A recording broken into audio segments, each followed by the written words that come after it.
Hello my dear friends and welcome to the Health Revival. If this is your first time joining us, I'm so glad you're here. This is a place where we come together like old friends, sharing stories, wisdom and practical advice to live healthier, happier lives, especially as we embrace the beauty of our later years. At the Health Revival, we believe that every day is a chance to revive our spirits, care for our bodies and cherish the gift of life. So, grab a cozy seat, maybe a cup of tea, and let's dive into today's story. A tale about listening to our bodies and why a simple itch might be trying to tell us something important. You know, as we journey through life, our bodies become like old friends who've been with us through every laugh, every tear, and every adventure. They've carried us this far, and sometimes they whisper little clues to let us know how they're doing. But here's the thing. Sometimes those whispers, like an itch that just won't go away, are more than just a passing nuisance. They could be a signal, a gentle nudge that something deeper needs our attention. Today I want to share a story about 3 places on our body where an itch might be more than it seems, and how paying attention to it could make all the difference in living a long, vibrant life. So, let's start this journey together, and I promise to walk you through it step by step with care and clarity, like we're chatting over the kitchen table. Imagine this.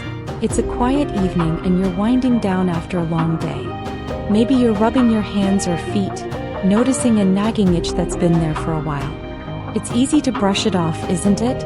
Maybe you think it's just dry skin, the weather, or something you ate. I've been there myself, thinking a little lotion or a good night's sleep will fix it.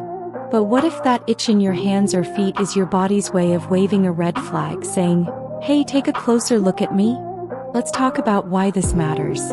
As we get older, our bodies don't bounce back quite as quickly as they used to. Those little aches and quirks we ignored in our younger days, they start to mean more. An itch in your hands or feet, especially if it keeps coming back or wakes you up at night, could be tied to something as serious as diabetes or a liver condition called primary biliary cholangitis. Now, I know those words sound heavy, but stick with me. I'm going to break it down so it's clear and not so scary. First, let's think about diabetes. You've probably heard of it. Maybe you know someone who has it, or maybe you're watching your own health closely. Diabetes happens when your body struggles to manage sugar in your blood, and over time, that extra sugar can cause all sorts of trouble. One of the sneaky ways it shows up is through your skin. High blood sugar can damage tiny blood vessels and nerves, especially in your hands and feet. That damage can make your skin dry, irritated, and, yep, itchy. It's not just a little annoyance either.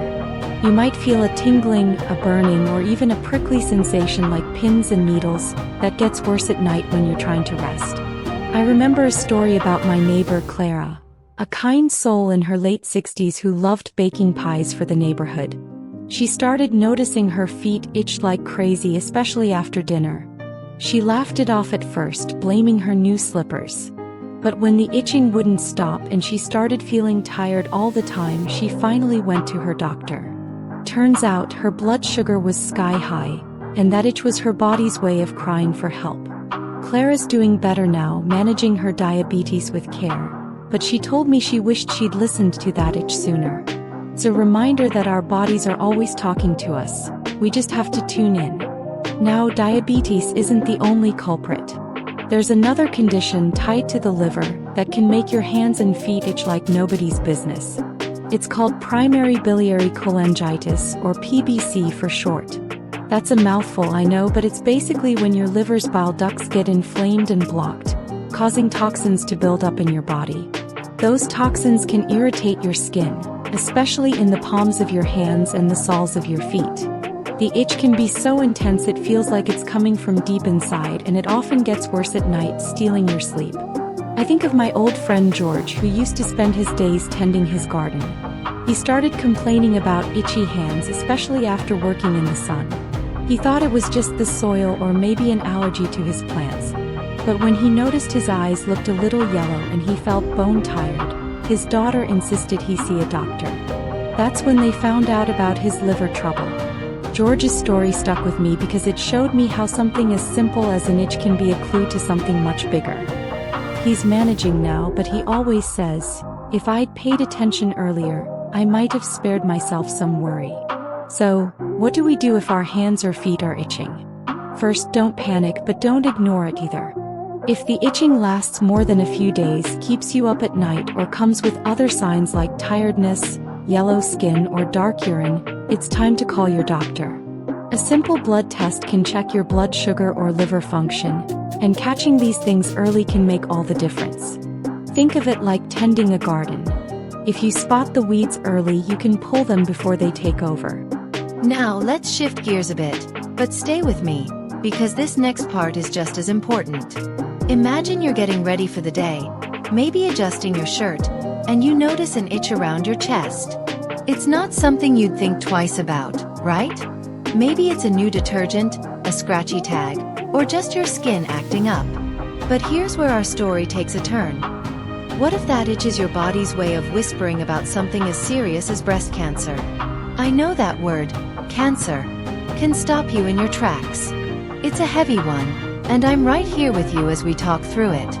There's a rare but aggressive type of breast cancer called inflammatory breast cancer, and it doesn't always show up the way we expect. Most of us think of lumps when we think of breast cancer, but this kind can start with something as quiet as an itch. The skin over your chest might feel irritated, maybe even warm or tender, like a sunburn that won't go away. Over time, you might notice the skin looking different, thicker, maybe pitted like an orange peel, or even red and swollen. I think of my Aunt Rose, who was the heart of every family gathering. She was in her early 70s when she started feeling an odd itch on her chest.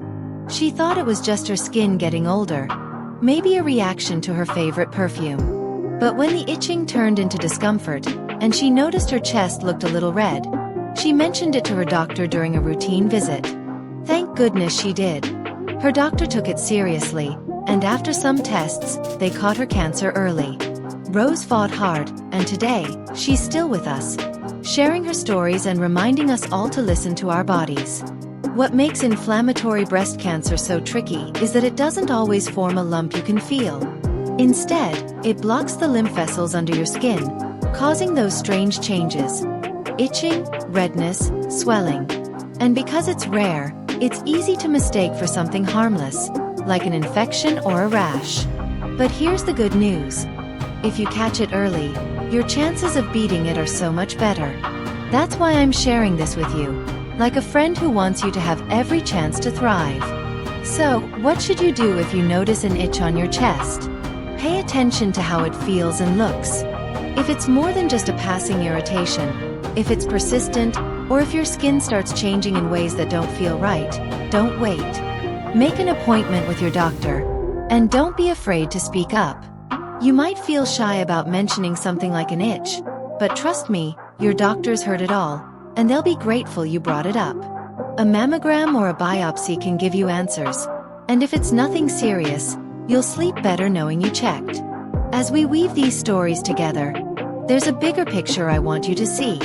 Our bodies are like storytellers, always sharing little hints about what's going on inside. An itch isn't just an itch when it lingers, when it demands your attention, when it comes with other clues like fatigue, weight loss, or changes in your skin. It's your body saying, "I need you to listen." And as we get older, those messages become even more precious, because they can guide us toward a longer, healthier life. Let's think about why we sometimes ignore these signs. Life gets busy, doesn't it? Maybe you're caring for grandkids, keeping up with hobbies, or just trying to enjoy your days. It's easy to push a little itch to the back of your mind to say, "I'll deal with it later." I've done it too. Told myself I'm too tough to fuss over something small. But here's what I've learned. Taking care of yourself isn't fussing. It's love. It's giving yourself the gift of more time to laugh, to share stories, to watch the sunset with the people you love. There's another condition I want to touch on briefly, because it ties into this idea of listening closely. Sometimes, an itch that seems to come out of nowhere, maybe all over your body, or in strange spots, can be linked to something like kidney trouble or even a problem with your immune system. These conditions are less common, but they remind us that our bodies are complex, like a beautiful tapestry where every thread matters. If an itch feels unusual, if it's paired with feeling run down or other odd symptoms, it's worth a conversation with your doctor. They're like detectives, piecing together the clues to keep you well. I think of my friend Margaret, who's in her late 60s and loves her weekly book club. She started noticing an itch that moved around. Sometimes her arms, sometimes her back. She thought it was just stress or maybe her new soap. But when she mentioned it to her doctor during a checkup, they ran some tests and found her kidneys weren't working as well as they should. With some changes to her diet and a little medicine, Margaret's feeling like herself again, but she told me, "I never thought an itch could mean so much." So, where does this leave us? As we sit here together, sharing these stories, I want you to feel empowered. Your body is yours, and you know it better than anyone. That itch in your hands, your feet, your chest, it's not something to fear, but it's something to respect. It's a message, a little note from your body saying, "Let's check in." And when you listen, when you take that step to call your doctor or schedule a visit, you're not just taking care of yourself, you're giving yourself the chance to keep writing your story, to keep living with joy and purpose.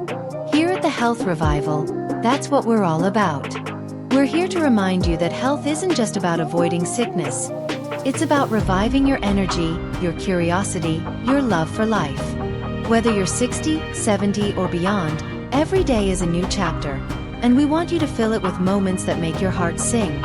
That's why we share these stories, these gentle warnings, these nuggets of wisdom, to help you live fully, independently, and with a sparkle in your eye. What can you do right now? Start small. Next time you feel an itch that lingers, take a moment to notice it. Is it new? Does it come with anything else, like tiredness or a change in your skin? Write it down if it helps, and don't be afraid to bring it up with your doctor. It's not about worrying, it's about being proactive, like checking the oil in your car before a long drive. And while you're at it, make sure you're getting those regular checkups. A blood test, a mammogram, a quick chat with your doctor. They're like little investments in your future. As we wrap up our time together today, I want to leave you with a thought. Life is a gift, and every itch, every ache, every whisper from your body is part of the story it's telling you. Don't let those whispers go unheard. You deserve to live with strength, with clarity, and with the peace of knowing you're doing all you can to stay well. I'm so grateful to share this journey with you, to sit here and talk like friends who care about each other. Before we say goodbye, I want to invite you to join our The Health Revival family. If you haven't already, hit that subscribe button and give us a like. It's a little way to stay connected and keep these stories coming. We're here every week with new insights, new inspiration, and new reasons to keep your health first. Share this video with someone you love, because you never know who might need to hear this message. And as always, I wish you a beautiful day, filled with hope and kindness. May God bless you and keep you strong. Until next time, my friends, stay well, stay curious, and keep listening to your body's story.